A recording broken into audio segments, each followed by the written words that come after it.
어떤 사람들은 투명 인간처럼 산다. 매일 우리 곁을 지나가지만 우리는 그들을 보지 않는다. 아니, 보려 하지 않는다. 그들의 손이 우리가 밟는 바닥을 닦고 그들의 땀이 우리가 숨쉬는 공간을 깨끗하게 만들지만 우리는 그저 그들을 풍경의 일부로만 여긴다. 이것은 그런 투명 인간 중 한 명에 관한 이야기다. 그리고 그가 어떻게 세상에서 가장 값비싼 교훈을 선물했는지에 관한 기록이다. 지금부터 이야기 들려드릴게요. 구독 부탁드려요. 새벽 5시 30분. 도시가 아직 잠들어 있는 시간. 서울 강남의 한 대형 종합병원 지하 주차장에 낡은 포터 트럭 한 대가 조용히 들어선다. 2005년식 주행거리 30만 킬로미터가 넘은 흰색 트럭. 차체 곳곳에 녹이 슬었고 조수석 문짝에는 누군가 긁은 듯한 흠집이 길게 나 있다. 운전석에서 내린 남자의 모습은 더 낡아 보인다. 윤광호 68세. 회색빛 작업복 상의는 빨아도 빠지지 않는 때가 목덜미와 소매 끝에 베어 있고 청바지는 무릎 부분이 하얗게 닳았다. 그의 등은 오랜 노동으로 완전히 펴지지 않았고 얼굴에는 세월의 주름이 깊게 패여 있다. 그는 트럭 짐칸에서 청소 도구들을 꺼낸다. 낡은 밀대, 양동이, 걸레, 세제통. 모든 것이 오래되었지만 정갈하게 정리되어 있다. 그가 도구들을 카트에 싣는 동안 지하 주차장으로 고급 수입차 한 대가 요란한 배기음을 내며 들어선다. BMW 7 시리즈 최신형. 차에서 내린 것은 깔끔한 양복 차림의 30대 중반 남자, 병원 행정팀장 백지훈이다. 백지훈은 주차 구역을 찾다가 포터 트럭 옆을 지나간다. 그의 시선이 잠깐 윤광호를 스쳐 지나가지만 그것은 사람을 보는 시선이 아니다. 장애물을 확인하는 정도의 무관심한 일별일 뿐이다. 그는 윤광호가 인사하려고 고개를 숙이는 것조차 보지 못한 채 빠른 걸음으로 엘리베이터로 향한다. 윤광호는 카트를 밀며 직원용 엘리베이터로 간다. 엘리베이터 안은 이른 출근을 하는 간호사 몇 명과 의료기사들로 붐빈다. 그가 카트와 함께 들어서자 사람들은 자연스럽게 한쪽으로 비켜선다. 누군가 코를 찌푸린다. 청소도구에서 나는 세제 냄새 때문이다. 아침부터 공기가 별로네. 누군가 작게 중얼거린다. 윤광호는 듣지 못한 척 카트를 구석으로 밀고 서 있는다. 그의 손에 들린 낡은 스마트폰 화면에는 은행 앱이 켜져 있다. 잠깐 보이는 화면, 그 안의 숫자들. 하지만 곧 화면이 꺼지고 그는 폰을 주머니에 넣는다. 5층 신경외과. 엘리베이터 문이 열리고 윤광호는 카트를 끌고 나온다. 복도는 아직 조용하다. 새벽 회진이 시작되기 전 병원에서 가장 평화로운 시간. 그는 익숙한 동작으로 청소를 시작한다. 먼저 복도 한쪽 끝에서 시작해 차근차근 밀대질을 한다. 그의 움직임은 기계적이면서도 꼼꼼하다. 모서리, 문틈, 벽과 바닥이 만나는 부분까지 놓치지 않는다. 1시간이 지나고 병원이 깨어나기 시작한다. 간호사들이 출근하고 의사들이 회진을 준비하고 환자 보호자들이 하나둘 복도에 나타난다.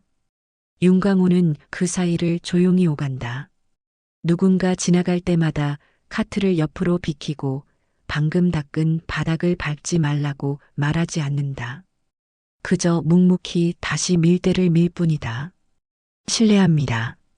그가 작은 목소리로 말하며 간호사실 앞을 지나간다. 안에서는 당직 간호사 몇 명이 교대 인수인계를 하고 있다.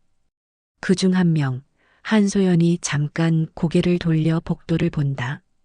윤광호와 눈이 마주친다. 아니, 정확히는 마주쳤다가 곧바로 그녀의 시선이 다른 곳으로 옮겨간다. 마치 그는 투명한 존재처럼. 한소연 32살 이 병원 신경외과에서 7년째 근무 중인 간호사다. 대학을 졸업하고 곧바로 이 병원에 입사했고 성실한 근무 태도로 인정받아 이제는 수간호사 후보로 거론되는 위치에 있다. 그녀는 일을 잘한다. 환자들에게 친절하고 의사들의 지시를 정확히 따르며 후배 간호사들을 잘 이끈다. 적어도 겉으로 보기에는. 하지만 그녀에게도 보이지 않는 사람들이 있다. 청소부 배식 담당자, 시설 관리 직원들. 그들은 그녀의 세계에서 배경일 뿐이다. 필요할 때만 호출하고 문제가 있을 때만 인식하는 존재들. 그녀만의 문제가 아니다.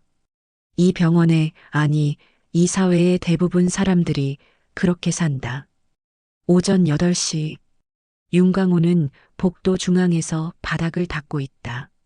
환자 보호자 중 한 명이 자판기 앞에서 커피를 뽑다가 실수로 흘렸고 그 갈색 액체가 하얀 바닥 타일에 넓게 번졌다.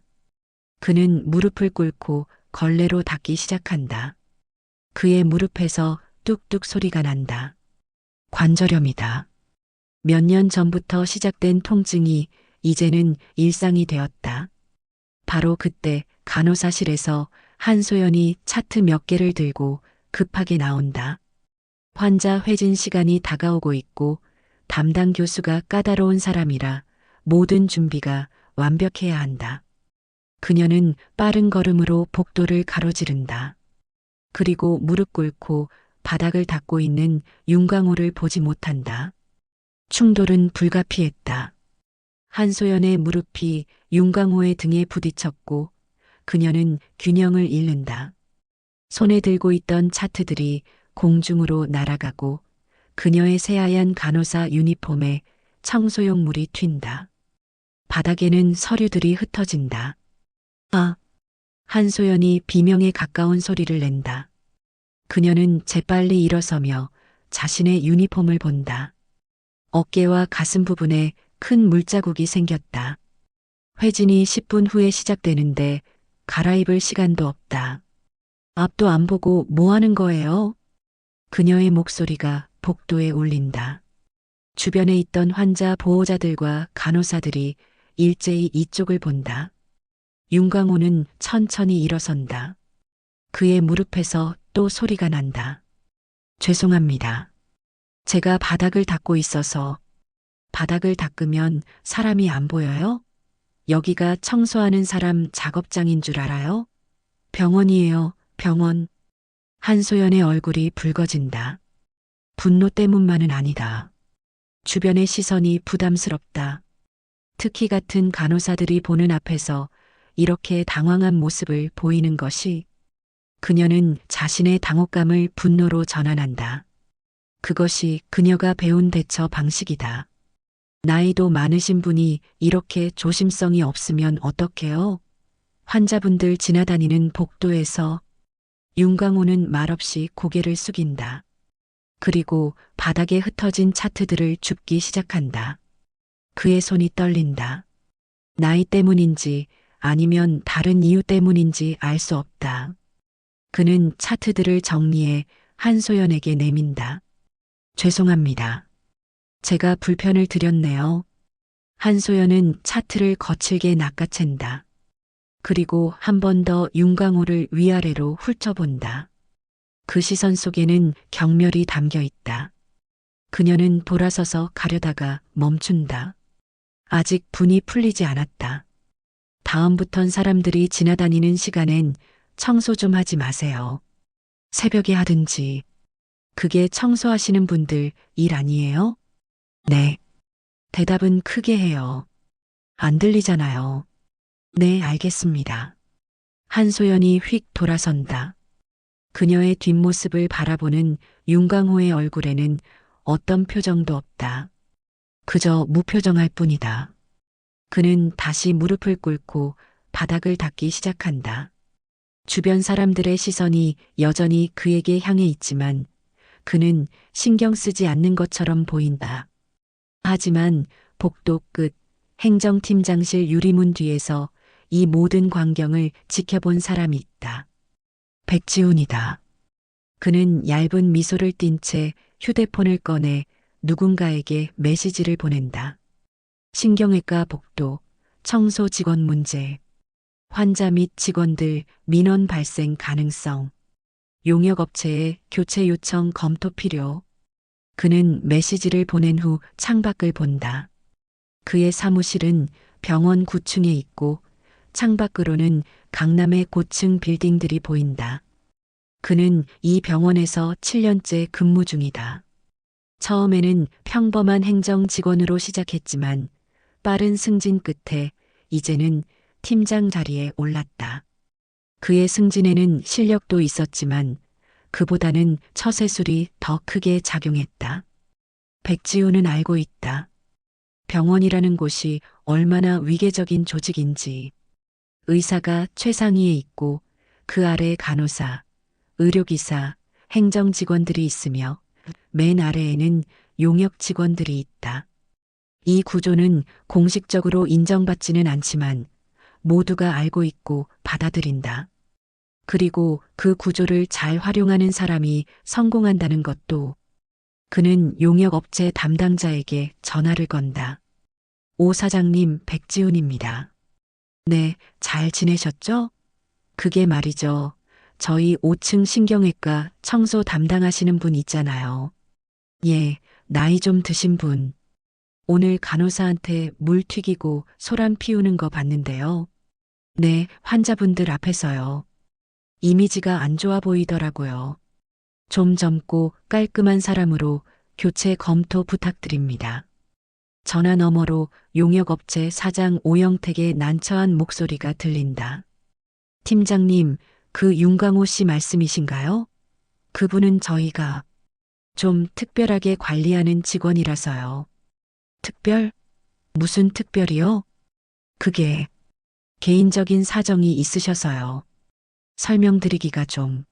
아, 그런 거 저한테 중요하지 않아요.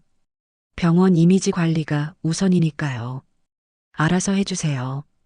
백지훈은 일방적으로 전화를 끊는다. 그에게 청소부 한 명의 사정은 중요하지 않다.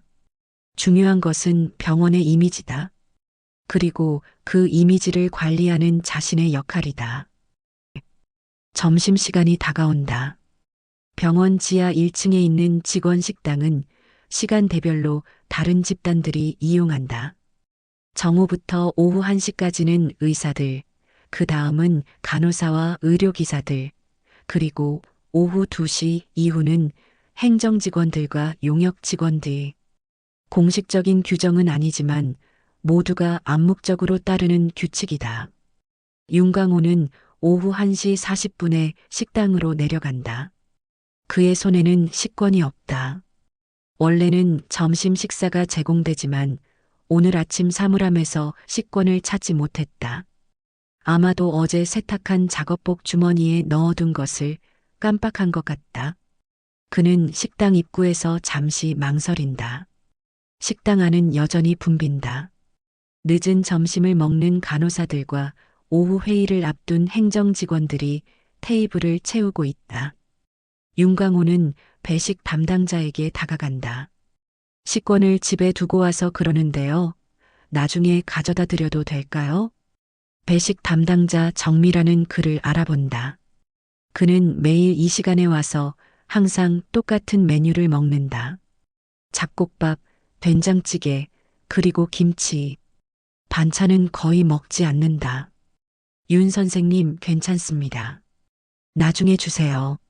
하지만 바로 그때 식당 입구로 한소연이 들어선다. 그녀는 오전 회진이 길어져 점심을 거의 못 먹었고 배가 고프다. 급하게 배식대로 향하다가 윤광호가 서 있는 것을 본다. 오전에 불쾌한 기억이 되살아난다. 아니, 지금 식권도 없이 밥을 달라고 하시는 거예요? 한소연의 목소리가 식당에 울린다. 주변의 대화 소리가 잠시 멈춘다. 사람들이 이쪽을 본다. 아니, 그게. 윤광호가 설명하려 하지만 한소연은 듣지 않는다. 오전에도 그렇고 규칙이라는 게 있는 거잖아요. 식권 없으면 밥을 먹으면 안 되는 거죠. 다른 분들은 다 식권 가지고 오는데 왜 혼자 특별 대우 받으려고 하세요? 정미라가 나선다. 소연 선생님, 이분은 늘 오시는 분이고 식권은 나중에 주신다고. 그게 규칙을 어기는 이유가 되나요? 미라 언니도 원칙이 없으시네.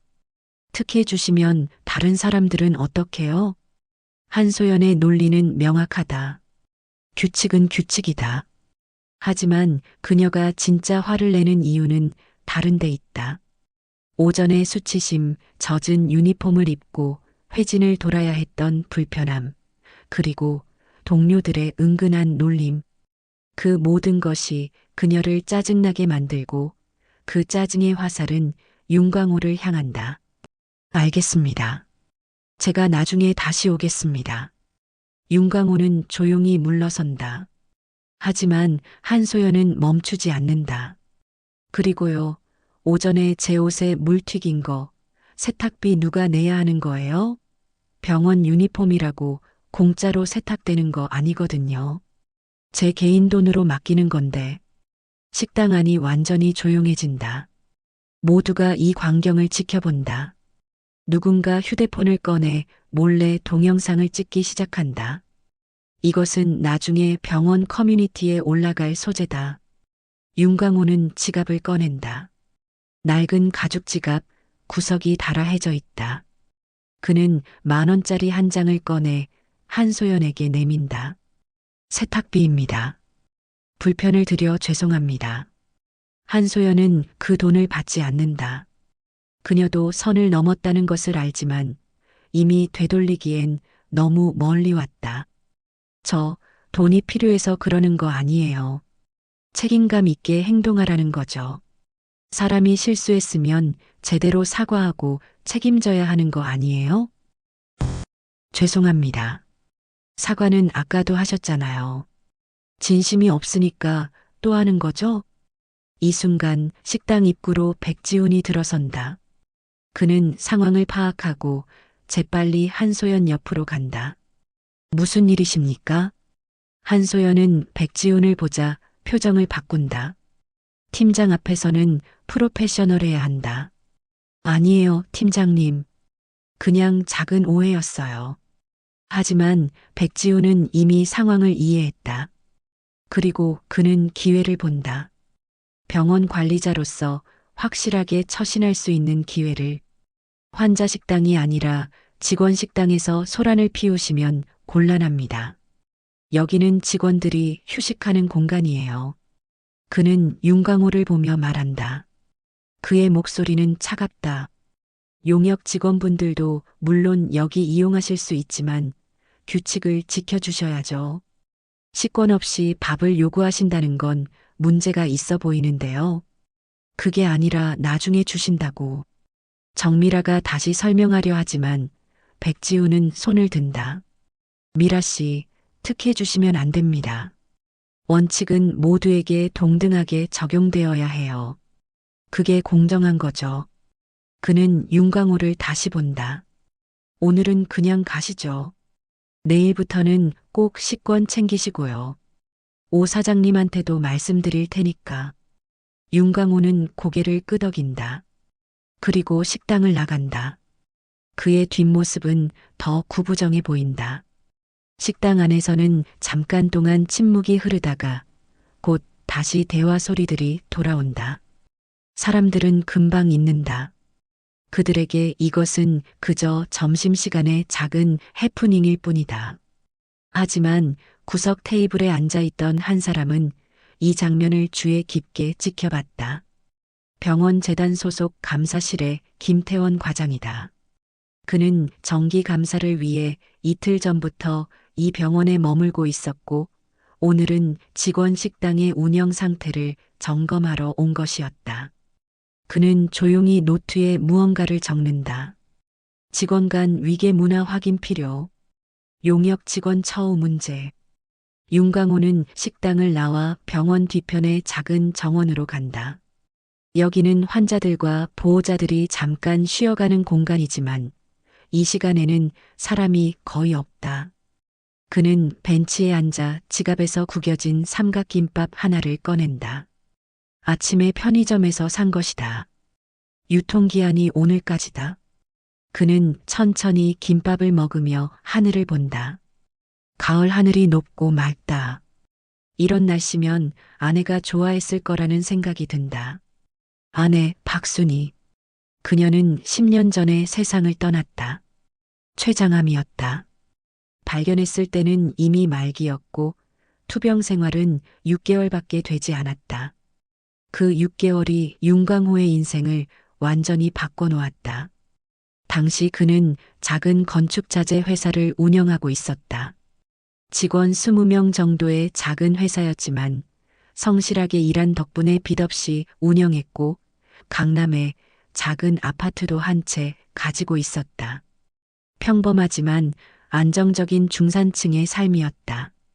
아내가 아프고 나서 그는 회사를 정리했다. 아내와 함께 있는 시간이 더 중요했기 때문이다. 그들은 이 병원에서 치료를 받았다. 이곳은 서울에서 가장 좋다는 대학병원 중 하나였다. 최선의 치료를 받았지만 결과는 바뀌지 않았다. 투병 기간 동안 윤광호는 이 병원의 모든 것을 보았다. 최선을 다해 환자를 돌보는 의료진들, 밤낮 없이 일하는 간호사들, 그리고 보이지 않는 사람들, 새벽마다 복도를 닦는 청소부들, 무거운 환자 침대를 옮기는 요양보호사들, 쓰레기를 치우고 화장실을 청소하는 사람들. 특히 한 청소 아주머니가 기억에 남는다. 김씨 아주머니라고 불렸던 60대 여성. 그녀는 매일 새벽 5시에 와서 병동 화장실을 청소했다. 항상 웃는 얼굴이었다. 어느 날 윤광호는 그녀에게 왜 이렇게 이른 시간에 일하냐고 물었다. 환자분들이 일어나시기 전에 깨끗하게 해드려야죠.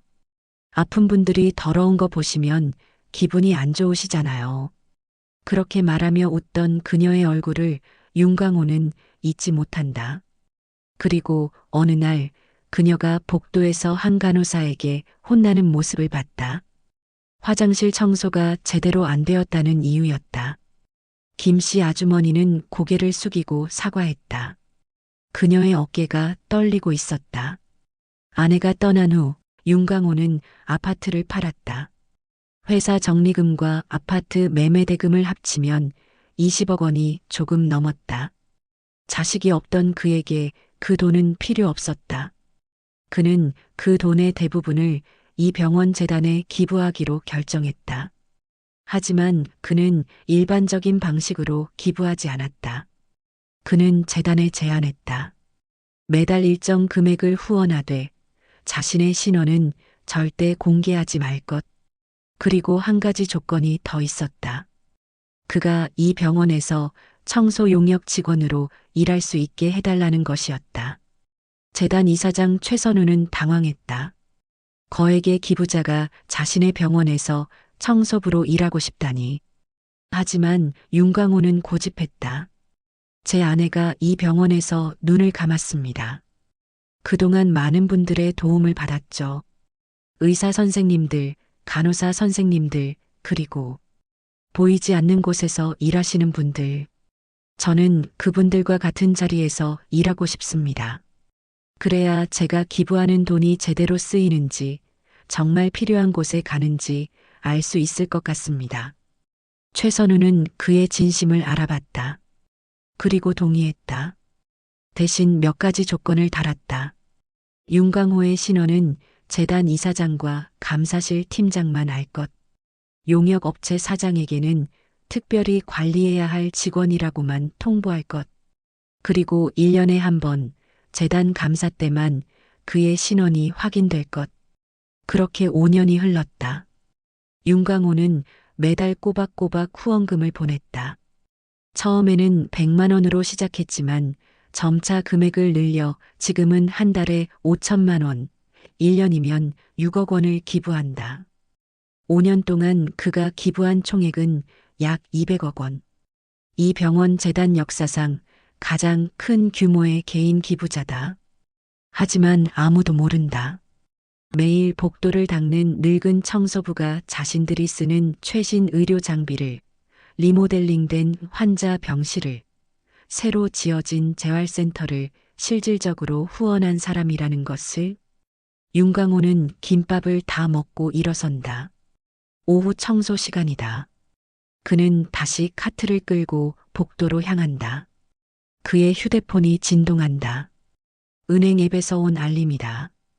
정기이체 완료 케어하트 재단 5천만 원. 그는 화면을 끄고 주머니에 폰을 넣는다. 그리고 밀대를 들어 바닥을 닦기 시작한다. 오후 3시 행정팀장실. 백지우는 컴퓨터 화면을 보며 미간을 찌푸린다. 방금 받은 이메일 때문이다. 재단 감사실에서 온 메일인데 내용이 심상치 않다. 정기 감사 일정 변경 안내 금일 오후 5시 현장 실사 진행 예정. 특별 참관인 동반. 준비 필요. 특별 참관인. 백지훈은 감사실에 전화를 건다. 김 과장님, 저 백지훈입니다. 메일 받았는데요. 특별 참관인이 누구신가요? 전화 너머 김태원의 목소리가 조심스럽다. 그게 제가 말씀드리기가 좀 그런데요. 재단 측에서 직접 오신다고 합니다. 재단이요? 이사장님이신가요? 그것보다 더 오시면 아실 겁니다. 준비 잘해주세요. 특히 직원 처우 관련해서요. 전화가 끊긴다. 백지우는 불안해진다. 재단에서 직접 온다는 것은 뭔가 문제가 있다는 의미다. 그는 급히 부하 직원들을 호출한다. 오늘 오후 5시에 재단 감사 나옵니다. 모든 부서 점검하니까 준비하세요. 특히 복도, 병실, 직원 공간 깨끗하게. 명령이 병원 전체로 퍼진다. 간호사들은 급하게 복도를 정리하고 의료기사들은 장비실을 점검한다. 청소 용역 직원들에게도 연락이 간다. 오늘 특별 점검 있으니까 완벽하게 청소해. 윤광호도 이 연락을 받는다. 그는 평소보다 더 꼼꼼하게 청소를 시작한다. 5층 신경외과부터 1층 로비까지 모든 복도를 다시 한번 점검한다. 오후 4시 30분.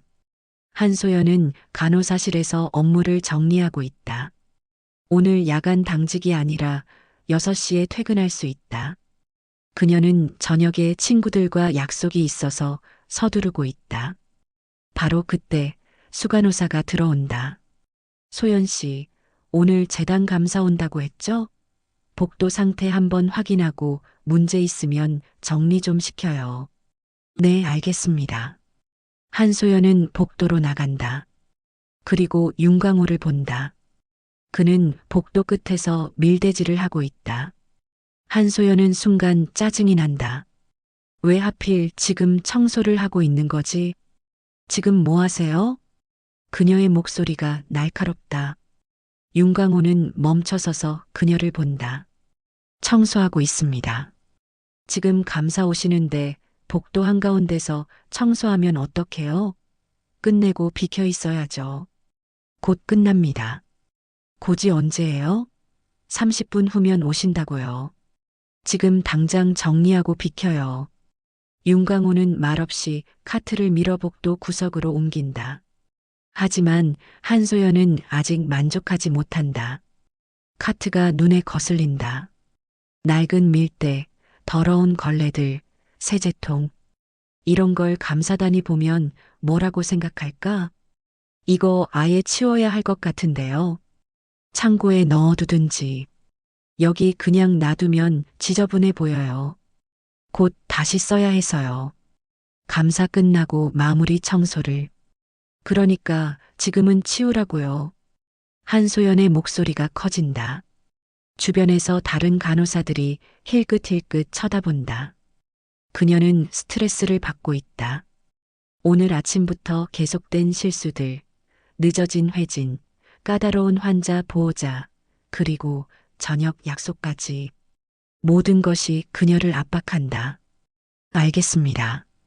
윤광호는 카트를 밀고 복도를 떠난다. 하지만 엘리베이터를 기다리는 동안 그의 휴대폰이 울린다. 용역업체 사장 오영택이다. 윤 선생님, 저 오영택입니다. 오늘 재단 감사 나온다고 들으셨죠? 네. 저희가 특별히 조심해야 할 것 같아서요. 혹시 청소 관련해서 문제 있거나 그런 건 없으시죠? 윤광호는 잠시 망설인다. 그리고 대답한다. 없습니다. 다행이네요. 그리고 오늘 행정팀에서 선생님 교체 요청이 들어왔는데요. 제가 거절했습니다. 선생님 워낙 성실하게 일하시니까요. 감사합니다. 아닙니다. 그럼 오늘 감사 잘 마무리하시고 내일 뵙겠습니다. 전화가 끊긴다. 윤광호는 엘리베이터에 카트를 싣고 지하 창고로 내려간다. 그곳에는 청소 도구들과 각종 용품들이 쌓여 있다. 그는 카트를 구석에 놓고 잠시 그 자리에 선다. 교체 요청. 그 말이 그의 마음에 걸린다. 아침의 사건, 점심시간의 일, 그리고 방금 한소연의 태도, 모든 것이 연결되어 있다. 하지만 그는 화를 내지 않는다. 그저 슬플 뿐이다. 5년 전 그가 이곳에서 일하기로 결심했을 때 그는 희망했다. 사람들이 서로를 존중하는 것을 보고 싶었다. 의사든 간호사든 청소부든 모두가 같은 목표를 위해 일하는 동료로서. 하지만 현실은 달랐다. 위계는 뚜렷했고 차별은 일상이었다. 그는 지하 창고를 나와 다시 5층으로 올라간다. 감사단이 곧 도착할 것이다. 그는 화장실로 가서 손을 씻고 거울을 본다. 거울 속의 얼굴은 늙고 지쳐 보인다. 하지만 눈빛만은 여전히 또렷하다. 그는 거울 속 자신에게 말한다. 오늘은 얼굴이라도 좀 보러 가야겠네. 오후 5시 정각. 병원 정문으로 검은색 제네시스 2대가 들어선다. 첫 번째 차에서 재단 이사장 최선우와 감사실 팀장이 내리고 두 번째 차에서는 정장 차림의 중년 남성 한 명이 내린다. 하지만 그의 얼굴은 보이지 않는다. 마스크와 모자를 쓰고 있기 때문이다. 백지우는 현관에서 그들을 맞이한다. 정중하게 인사하고 안내를 시작한다. 먼저 1층 로비와 외래 진료실을 보시겠습니까? 최선우가 고개를 끄덕인다.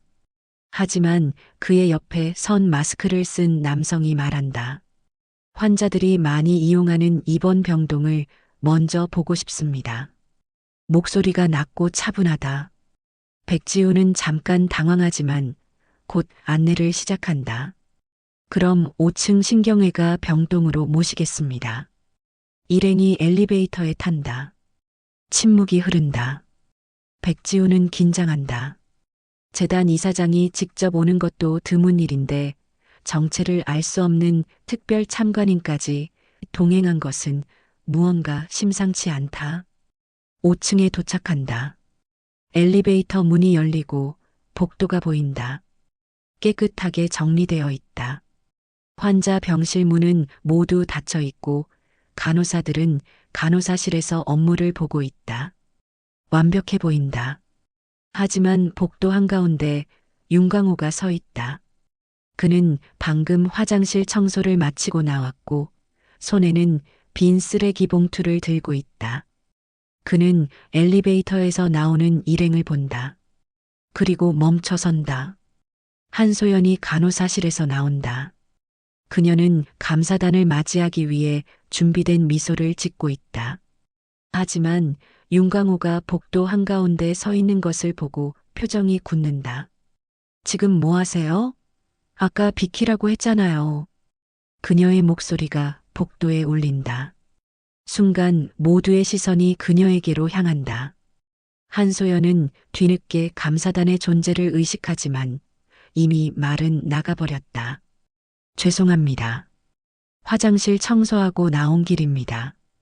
윤광호가 조용히 대답한다. 하지만 한소연은 멈추지 않는다. 그녀는 지금 자신이 감사단 앞에서 병동을 잘 관리하는 모습을 보여야 한다고 생각한다. 화장실 청소는 아침에 하는 거 아니에요? 왜 이 시간에 하는 거예요? 사람들 다니는데 방해되잖아요. 긴급 호출이 있어서 변명하지 마세요. 맨날 이러니까 문제가 생기는 거죠. 한소연은 윤강호에게 다가간다. 그리고 그가 들고 있는 쓰레기 봉투를 본다. 그것도 여기서 들고 있지 말고 빨리 치워요. 여기가 청소하는 사람 작업장이에요?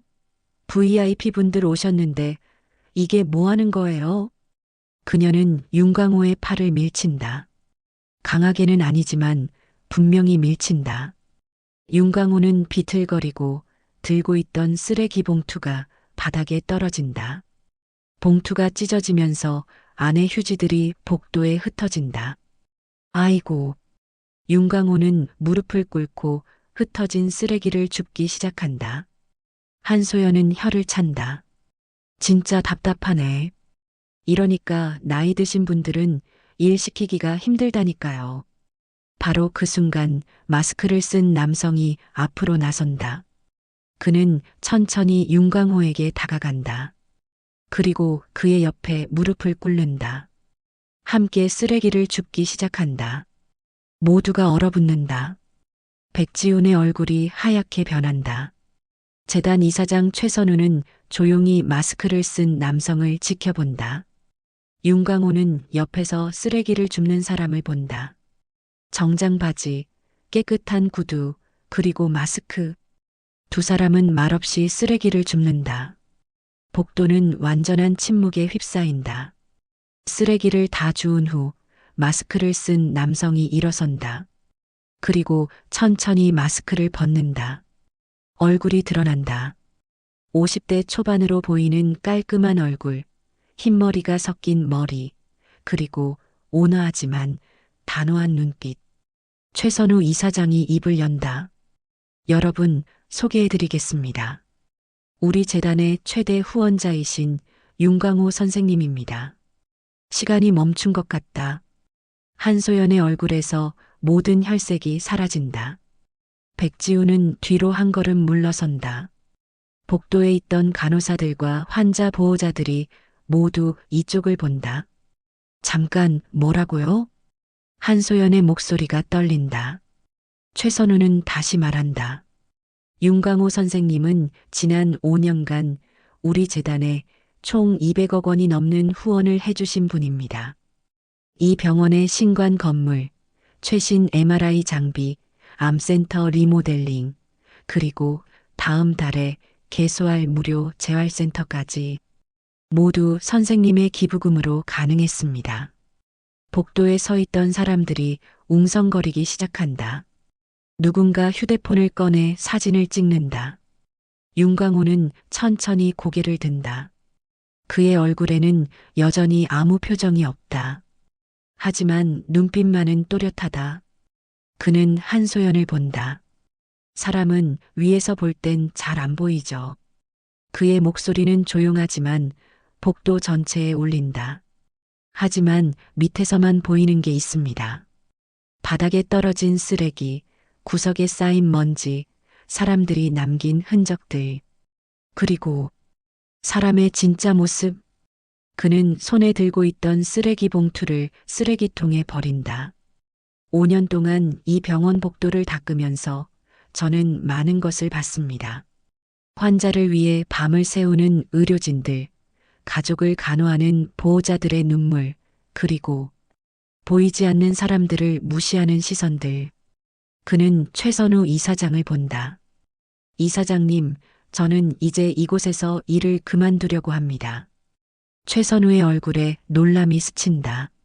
선생님, 제가 여기서 일한 이유는 제 기부금이 제대로 쓰이는지 보기 위함도 있었지만 더 중요한 건 사람들이 서로를 어떻게 대하는지 보고 싶었기 때문입니다. 하지만 그는 복도를 둘러본다. 모두가 숨을 죽이고 그를 본다. 이곳은 아직 준비가 안 된 것 같습니다. 사람을 사람으로 보는 것. 그게 얼마나 어려운 일인지 이제 알겠습니다. 윤강호는 작업복 상의를 벗기 시작한다. 그 아래에는 깨끗한 흰 셔츠가 있다. 그는 작업복을 접어 간호사실 앞 의자에 놓는다. 청소 도구들은 지하 창고에 있습니다. 다음 분께 전해주세요. 그리고 그는 복도를 걸어 엘리베이터로 향한다. 아무도 말을 걸지 못한다. 한소연은 벽에 기댄 채 바닥을 본다. 그녀의 눈에서 눈물이 떨어진다.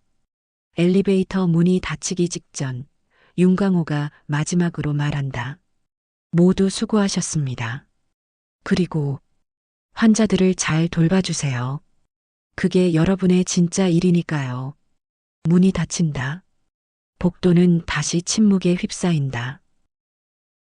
그날 저녁 병원은 혼란에 빠진다. 윤광호의 정체가 알려지면서 직원 커뮤니티는 폭발한다. 누군가 복도에서 찍은 동영상이 업로드되고 댓글이 초당 몇 개씩 달린다. 이건 진짜 충격이다. 200억 후원자가 청소부로 일했다니. 한소연 간호사 큰일 났네. 저렇게 대놓고 무시하고. 근데 왜 후원자가 청소를 했을까? 이해가 안 됨. 진짜 대단한 사람인 것 같다.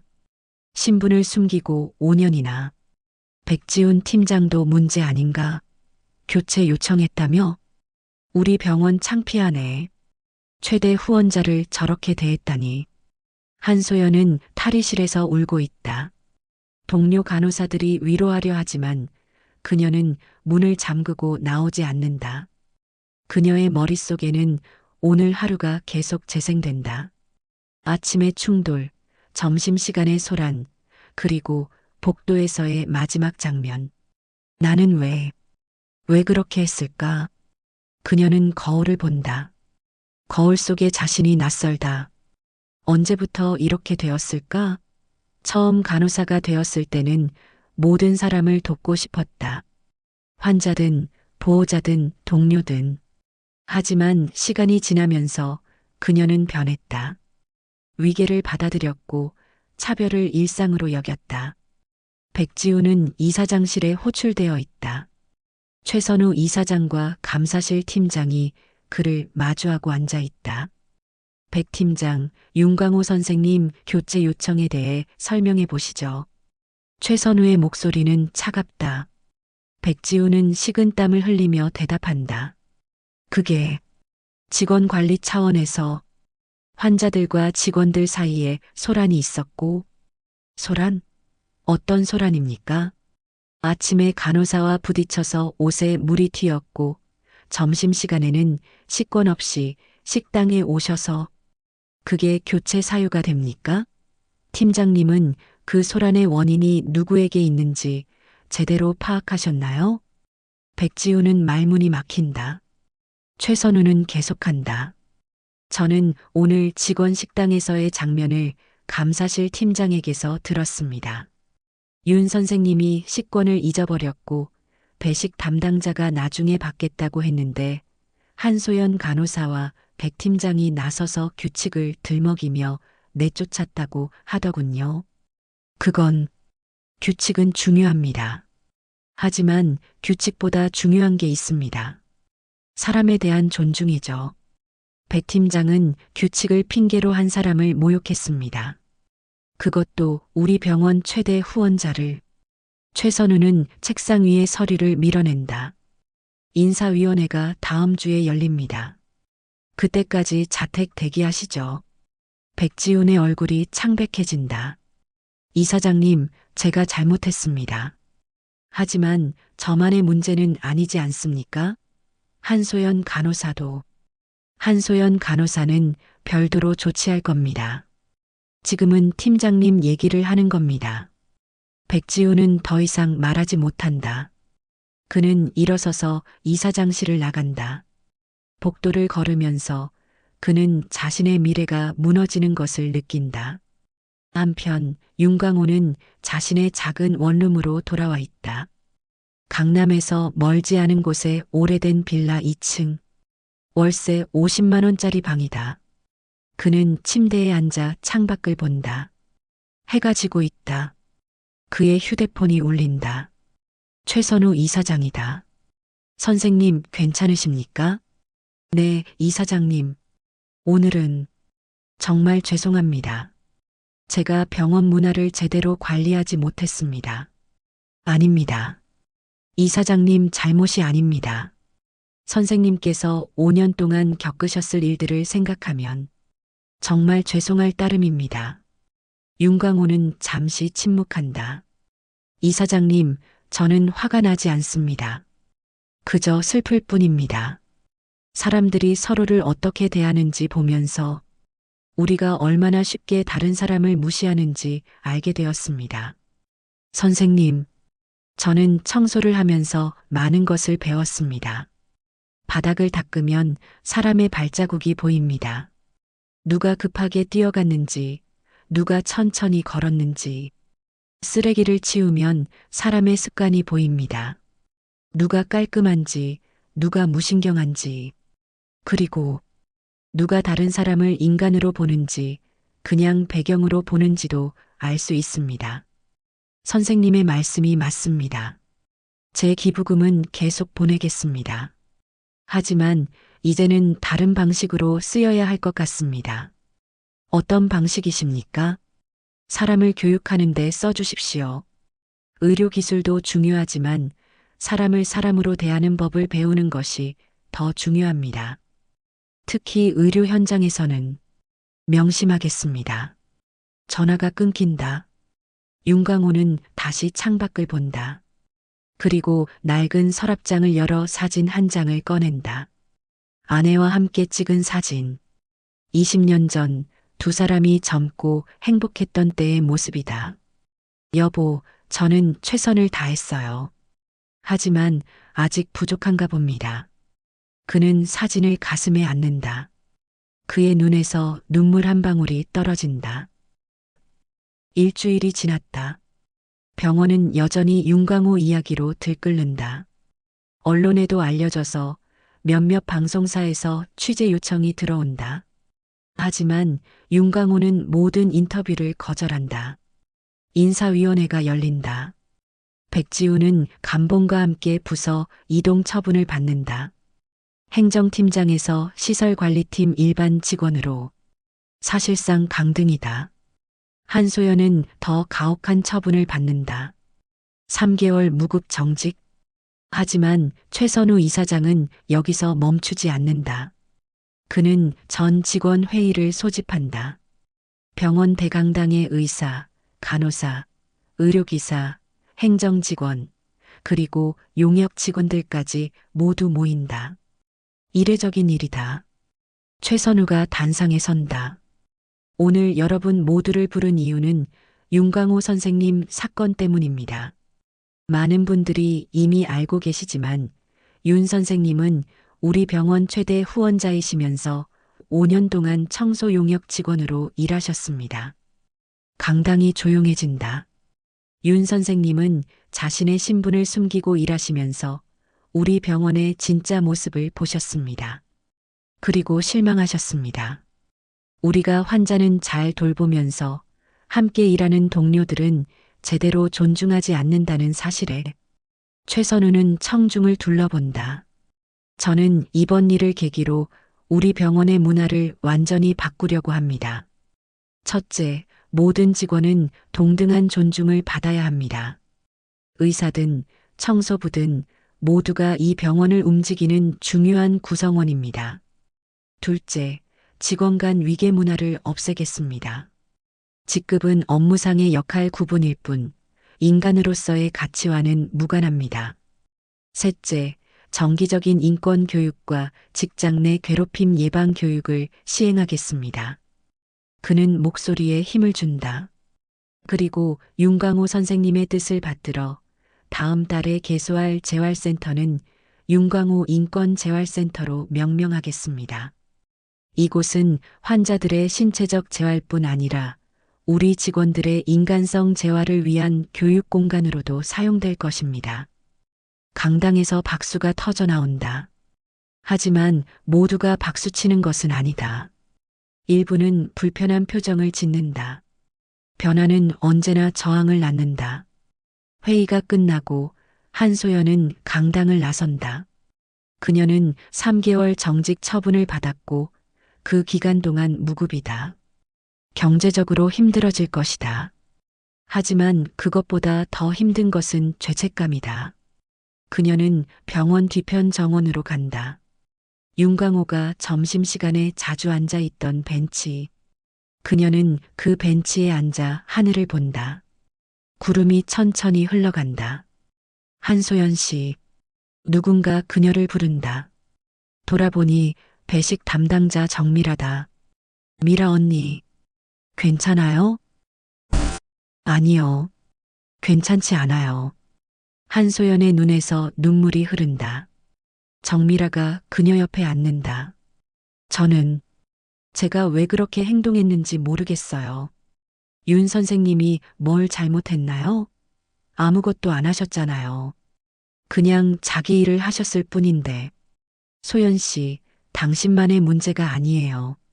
우리 모두의 문제였어요. 하지만 저는 너무 심했어요. 밀기까지 했잖아요. 생각하면 정말 제가 미친 것 같아요. 정미라는 한소연의 손을 잡는다. 지금 후회하고 있잖아요. 그게 중요한 거예요. 실수를 인정하고 바꾸려고 노력하는 것.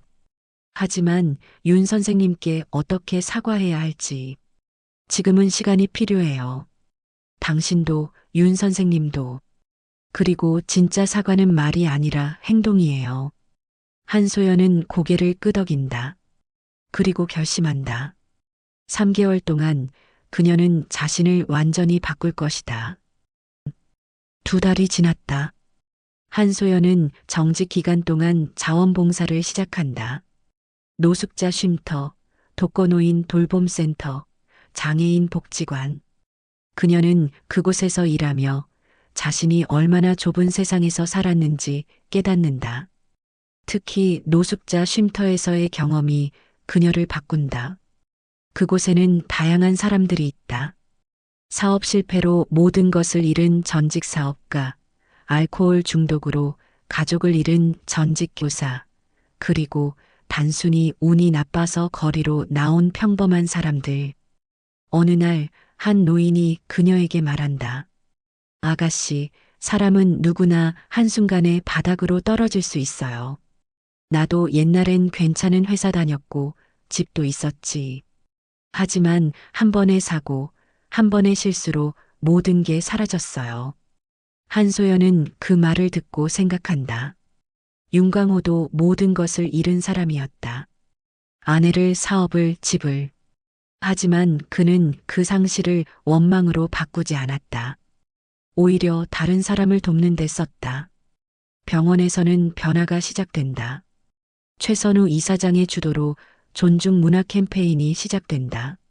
매월 첫째 주 월요일마다 전 직원이 함께 모여 아침 조회를 한다. 그리고 서로 감사 인사를 나눈다. 처음에는 어색했지만 점차 익숙해진다. 용역 직원들도 변화를 느낀다. 이전에는 복도에서 의사나 간호사와 마주치면 벽 쪽으로 비켜서야 했다. 하지만 이제는 그들도 당당하게 복도 중앙을 걷는다. 그리고 사람들이 인사한다. 수고하세요. 오늘도 깨끗하게 해주셔서 감사합니다. 작은 인사 한마디지만 그것이 주는 힘은 크다. 백지훈도 변한다. 시설관리팀 일반 직원으로 강등된 그는 처음에는 수치심에 힘들어했다. 하지만 일을 하면서 그는 자신이 놓쳤던 것들을 발견한다. 시설관리팀 직원들이 얼마나 열심히 일하는지, 그들의 노동이 얼마나 중요한지. 어느 날 에어컨 수리를 하다가 지붕에서 떨어질 뻔한 동료를 그가 잡아준다. 그 동료가 고맙다고 인사하는 순간 백지호는 오랜만에 진짜 보람을 느낀다.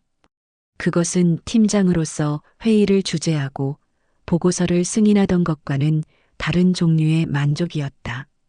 3달 후 윤광호 인권재활센터가 개소한다. 3층 건물로 1층은 물리치료실과 작업치료실, 2층은 교육실과 강당, 3층은 상담실과 휴게 공간이다. 개소식에는 많은 사람들이 모인다. 하지만 윤광호는 오지 않는다. 최선우가 그에게 연락했지만 그는 정중히 거절했다. 제 이름을 걸었다고 제가 참석해야 하는 건 아닙니다. 그곳은 환자들과 직원들을 위한 공간이니까요. 대신 그는 꽃바구니를 보낸다. 카드에는 짧은 메시지가 적혀 있다. 모든 사람은 존중받을 가치가 있습니다. 그것을 잊지 마세요. 개소식이 끝나고 센터는 정식으로 운영을 시작한다. 매주 목요일 저녁에는 직원 인권 교육이 열린다. 첫 수업의 주제는 보이지 않는 사람들 우리가 무시하는 노동의 가치. 강사는 외부에서 초빙한 인권 운동가다. 그녀는 청소 노동자, 요양보호사, 배달 노동자들의 이야기를 들려준다. 그리고 질문한다. 여러분은 오늘 출근하면서 몇 명의 청소 노동자를 보셨나요? 그들의 얼굴을 기억하시나요? 강당은 조용하다. 대부분의 사람들이 대답하지 못한다. 우리는 매일 수많은 사람들과 마주치지만 정작 그들을 보지 못합니다. 왜일까요? 그들이 우리의 관심 밖에 있기 때문입니다. 그들은 우리에게 배경일 뿐입니다. 한 간호사가 손을 든다. 하지만 우리도 바쁘잖아요. 모든 사람에게 일일이 신경 쓸 수는 없어요. 강사는 고개를 끄덕인다. 맞습니다. 모든 사람에게 특별한 관심을 줄 수는 없죠.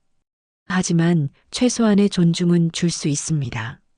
눈을 마주치고 고개를 끄덕이고 수고하세요라고 말하는 것. 그것만으로도 충분합니다. 교육은 매주 계속된다. 처음에는 의무적으로 참석하던 사람들이 점차 스스로 오기 시작한다. 변화는 천천히 일어나지만 확실하게 일어난다. 석 달이 지나고 한소연의 정직 기간이 끝난다. 그녀는 병원으로 복귀하지만 이전의 신경외과가 아니라 새로 생긴 환자 소통 지원팀에 배치된다. 이 팀은 환자와 보호자들의 불편사항을 듣고 병원 측과 소통하는 역할을 한다. 첫 출근 날 한소연은 윤광호 인권재활센터 1층 로비에서 배식 봉사를 한다.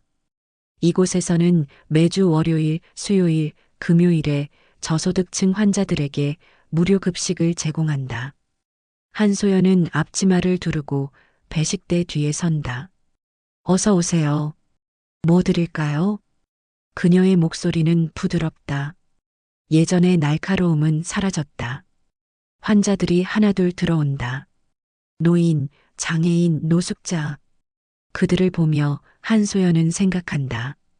이들도 모두 누군가의 가족이고 한때는 꿈을 가진 사람들이었을 것이다. 배식이 끝나고 한소연은 테이블을 닦는다. 바로 그때 센터 입구로 한 남자가 들어선다. 작업복 차림, 허리 굽은 모습. 한소연은 순간 심장이 멈추는 것 같다. 윤광호다. 그는 천천히 배식대로 다가온다. 한소연과 눈이 마주친다. 그녀는 입을 열려 하지만 목소리가 나오지 않는다. 식사하러 오셨어요? 정미라가 먼저 말한다. 그녀도 오늘 배식 봉사를 하고 있다. 윤광호는 고개를 끄덕인다. 네. 오랜만에 이 병원 밥이 먹고 싶어서요. 정미라는 웃으며 밥을 담는다.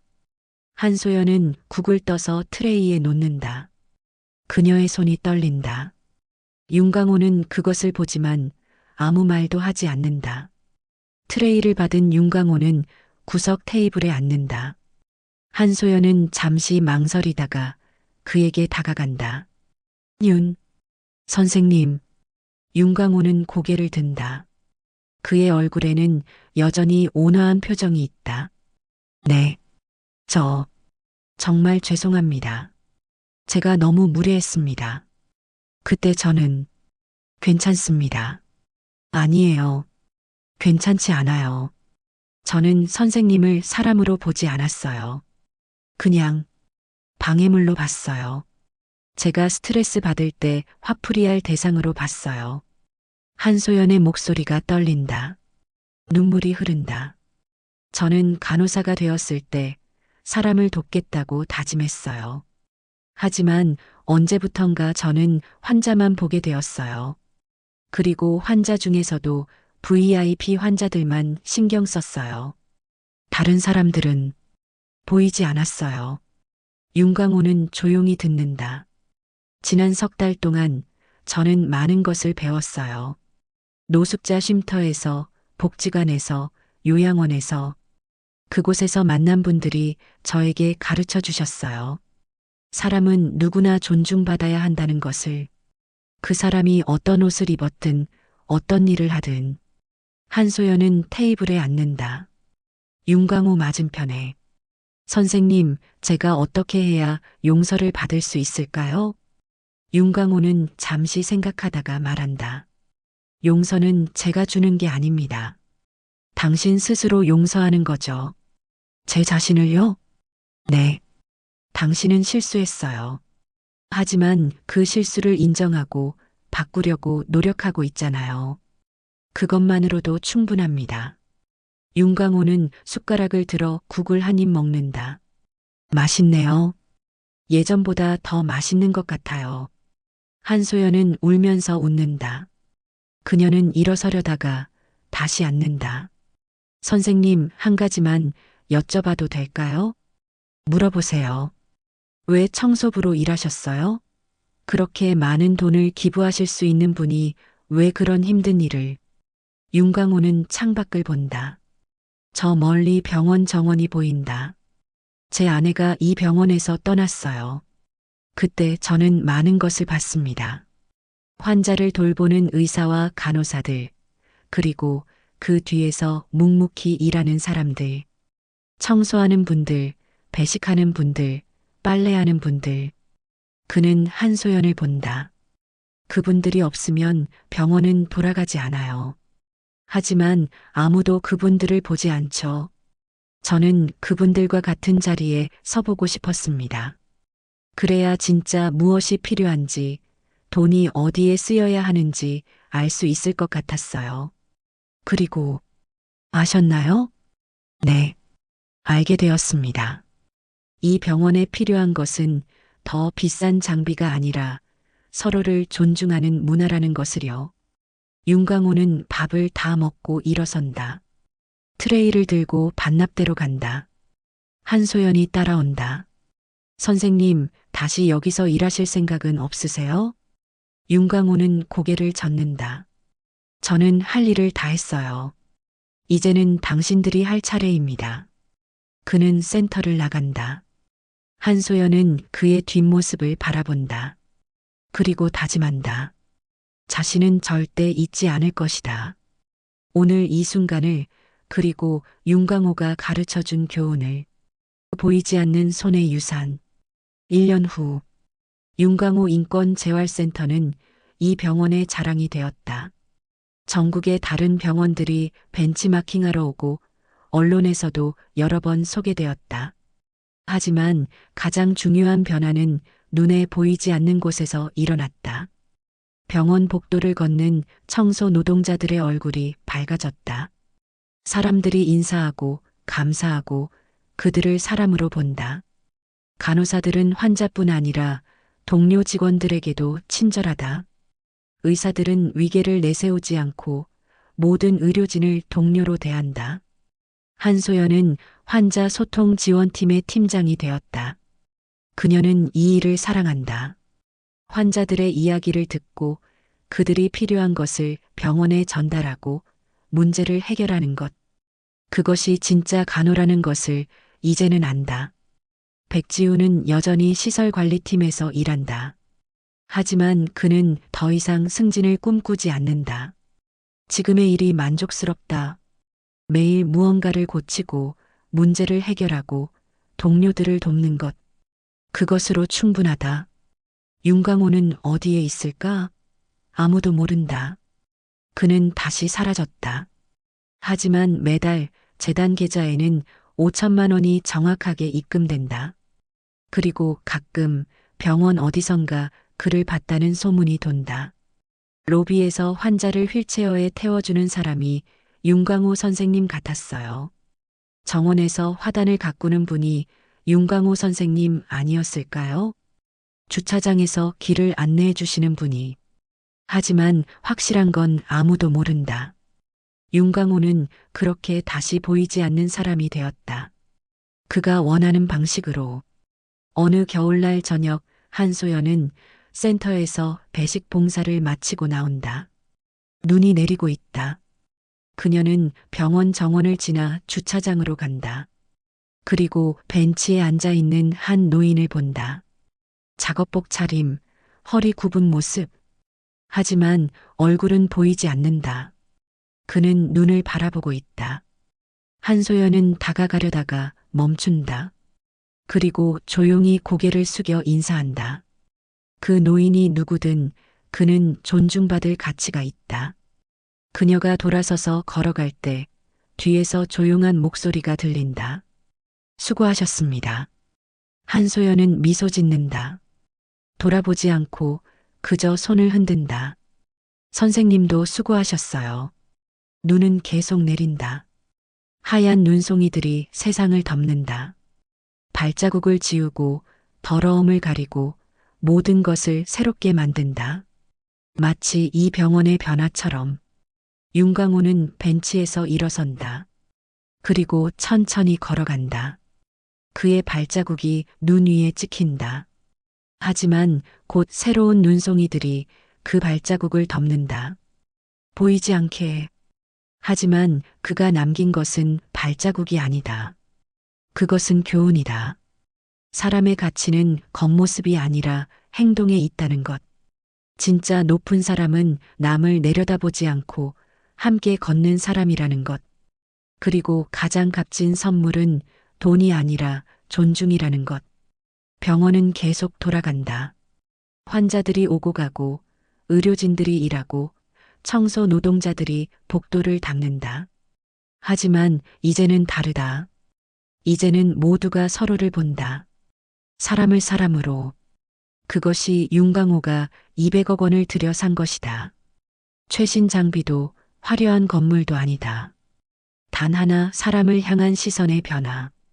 그리고 그 변화는 돈으로 살 수 없는 것이지만 그는 그것을 샀다. 자신의 삶으로, 자신의 겸손으로, 자신의 인내로. 이것이 보이지 않는 손이 남긴 유산이다. 건물이나 장비가 아니라 마음속에 새겨진 교훈. 그리고 그 교훈은 이 병원을 넘어 그 병원에서 일했던 사람들을 통해 세상으로 퍼져나갈 것이다. 어둠 속에서 빛나는 작은 불씨처럼. 그로부터 5년 후, 한소연은 이제 다른 병원의 환자 소통센터 설립을 돕는 컨설턴트가 되었다. 그녀는 전국을 다니며 강연한다. 그리고 항상 같은 이야기로 시작한다. 제가 한 사람을 만났습니다. 그분은 거액의 기부자였지만 청소부로 일했습니다. 왜일까요? 청중이 조용해진다. 그분은 세상을 바꾸는 방법을 알았기 때문입니다. 돈으로는 건물을 짓고 장비를 살 수 있지만 사람의 마음은 바꿀 수 없습니다. 사람의 마음을 바꾸려면 함께 서야 합니다. 그분은 그것을 몸소 보여주셨습니다. 강연이 끝나고 한 젊은 간호사가 다가온다. 선생님, 그분은 지금 어디 계세요? 한소연은 미소 짓는다. 모릅니다. 하지만 어디선가 계시겠죠. 여전히 보이지 않는 곳에서 누군가를 돕고 계실 거예요. 그날 밤 한소연은 호텔 방에서 오래된 사진 한 장을 본다. 윤광호 인권재활센터 개소식 때 찍은 사진. 단체 사진이다. 하지만 윤광호는 없다. 그는 오지 않았으니까.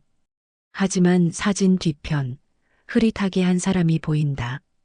작업복을 입은 노인. 멀리서 이 광경을 지켜보고 있는 한소연은 그 모습을 오래 본다. 그리고 사진을 가슴에 안는다. 선생님, 감사합니다. 선생님이 저를 바꿔주셨어요. 창밖으로 눈이 내린다. 또 겨울이 왔다. 세월은 흐르고 계절은 바뀌고 사람은 늙는다. 하지만 어떤 것들은 변하지 않는다. 사람을 향한 존중. 그것은 시간이 지나도 세상이 바뀌어도 영원히 가치 있는 것이다.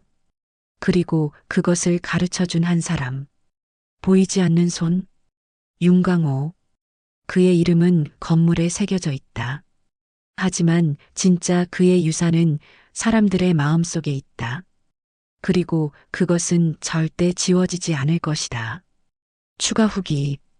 이 이야기는 픽션이지만 우리 주변의 현실이기도 합니다. 매일 우리는 수많은 사람들을 지나칩니다. 청소하는 분, 배달하는 분, 택시 운전하는 분, 식당에서 서빙하는 분. 우리는 그들을 얼마나 사람으로 봅니까? 윤광호 같은 사람은 드뭅니다. 하지만 우리 모두가 윤광호가 될 필요는 없습니다. 단지 그가 가르쳐 준 것을 기억하면 됩니다. 사람을 사람으로 보는 것. 그것이 전부입니다. 당신이 오늘 만난 보이지 않는 사람들을 기억하십시오. 그들도 당신처럼 꿈이 있고, 가족이 있고, 이야기가 있습니다. 그리고 가능하다면 한마디 건네세요. 수고하셨습니다. 그 한마디가 누군가의 하루를 바꿀 수 있습니다.